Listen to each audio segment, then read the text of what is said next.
Alright Popeye, I'll do you first. How are you?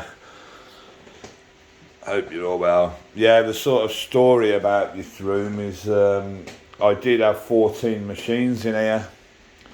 The trouble is, there was a bit of a missed opportunity because although Christine, the landlady, decided it was her builder that was going to do this roof, I'd actually arranged a roofer to do it, a proper one.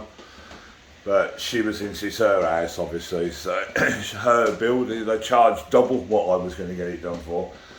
The thing they done well was they done a nice frame, they done a good frame, the wooden frame is all good and round the edge and all that, they done all that well, but what they didn't do was seal that in before putting the perspex on. They didn't seal the wood, because I suggested, I said, well, let you see, and they was like, no, you won't need to, it'll be alright, it'll be perfect, so all this crap.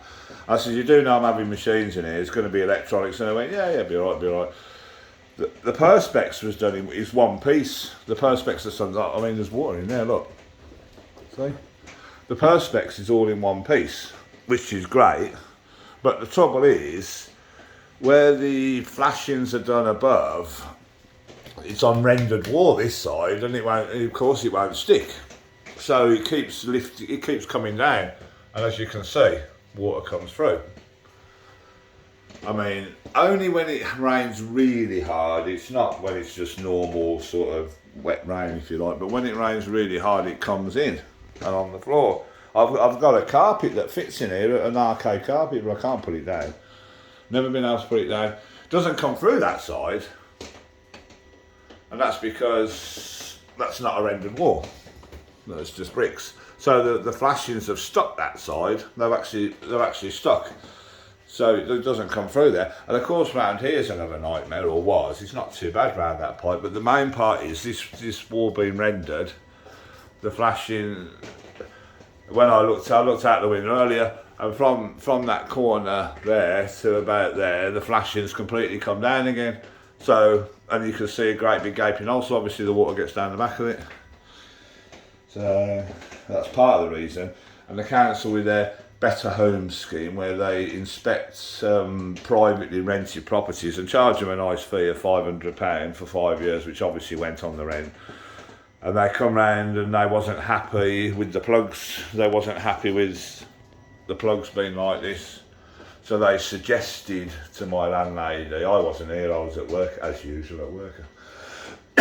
They suggested to my landlady, only have machines on one side of the room because there's too many electronic items in here, it's a fire hazard and all that crap. So yeah, I can have more in here, I can have another couple in here, no problem, but I don't see the point, it's too wet. So this side's dry and these are okay in here. So anyway, Julian, that's especially for you because you asked the question.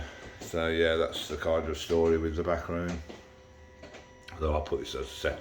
I was going to do this as the part of the Fruit Connection video, but I won't now. I'll put this up as a separate video because I can always take this back down. So yeah, I've just been sat in the room for an hour. It's been raining. So I've got buckets to catch water.